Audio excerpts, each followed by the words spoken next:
আসসালামু আলাইকুম everyone, welcome back to my channel tasty dishes. আজ আমি রান্না করছি চিনি গুঁড়া চালের পোলাও। পোলাও খেতে আমরা সবাই পছন্দ করি, আর সেই পোলাও যদি রান্না করা যায় খুব সহজে এবং কম সময়ে তাহলে তো আর কথাই নেই। তাই আমি আজ আপনাদের দেখাবো কোন পদ্ধতিতে পোলাও রান্না করলে পোলাওয়ের স্বাদ ও গন্ধ ঠিক থাকবে, সেই সাথে হবে ঝরঝরে। ব্যাচেলর থেকে শুরু করে নতুন গৃহিণী সবাই এই রেসিপি ফলো করে খুব সহজে পোলাও তৈরি করতে পারবেন।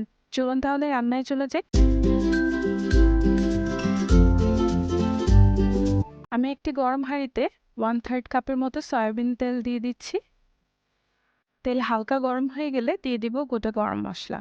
আমি এখানে নিয়েছি 5টি এলাচ, 2টি লবঙ্গ, 1.5 ইঞ্চি সাইজের 3টি দারচিনি আর 2টি তেজপাতাকে মাঝখান থেকে দুভাগ করে নিয়েছি। এগুলোকে তেলে অনবরত নেড়ে ভেজে নিব 1 থেকে 2 মিনিট। খেয়াল রাখতে হবে মশলাগুলো যেন পুড়ে না যায়, এতে করে পোলাওয়ে পোড়া একটা স্মেল চলে আসবে। এখন দিয়ে দিচ্ছি 1/2 কাপ পেঁয়াজ।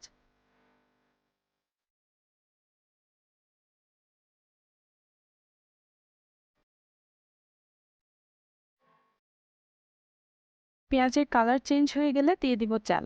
আমি 4 কাপ চিনি গুঁড়া চাল আধা ঘন্টা আগে ধুয়ে স্ট্রেনারে রেখে পানি ঝরিয়ে নিয়েছি। সেই প্রসেসটা ভিডিওতে দেখাইনি। চাল থেকে পানি ঝরিয়ে নেওয়াটা পোলাও ঝরঝরে করার অন্যতম একটা ট্রিক্স।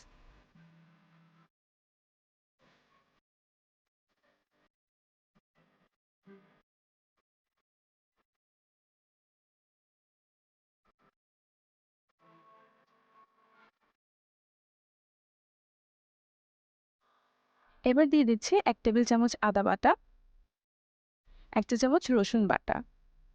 আমি বাটা মশলাগুলো সরাসরি তেলে দিইনি। সরাসরি তেলে দিয়ে দিলে চালের যে স্ট্রং ফ্লেভার সেটা খানিকটা হালকা হয়ে যায়।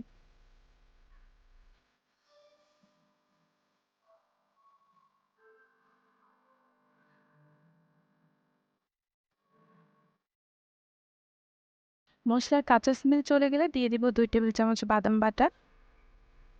আমি সমপরিমাণ কাঠ ও কাজু বাদাম একসাথে ব্লেন্ড করে নিয়েছি।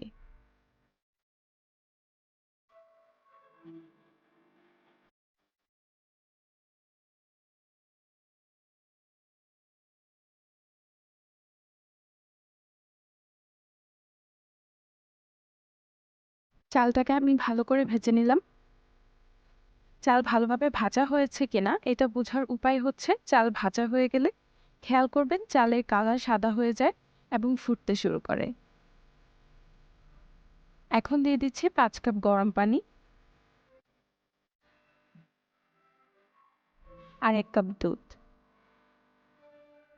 আমি 4 কাপ চালের জন্য 6 কাপ অর্থাৎ 1.5 গুণ পানি দিয়েছি। এবার পরিমাণ মতো লবণ দিয়ে কিছুক্ষণ অপেক্ষা করব চাল উপরে উঠে আসা পর্যন্ত।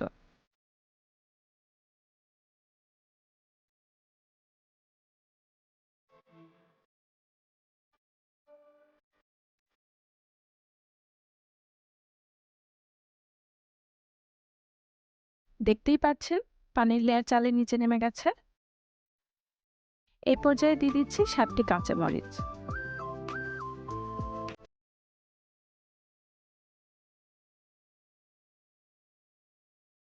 এবার আমি চুলার আঁচ লো হিটে রেখে দমে রেখে দেবো 10 মিনিটের জন্য।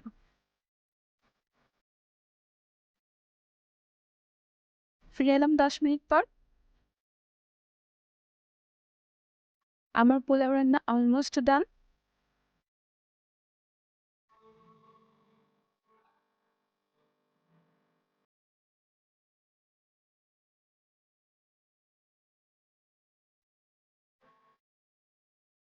পোলাওটাকে আরেকটু পারফেক্ট করার জন্য নেড়েচেড়ে আবারও 10 মিনিট দমে রেখে দেব।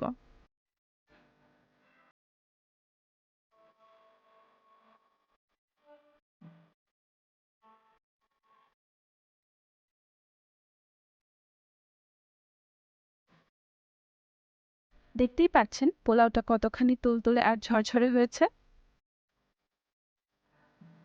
এখন দিয়ে দেব 2 চা চামচ ঘি।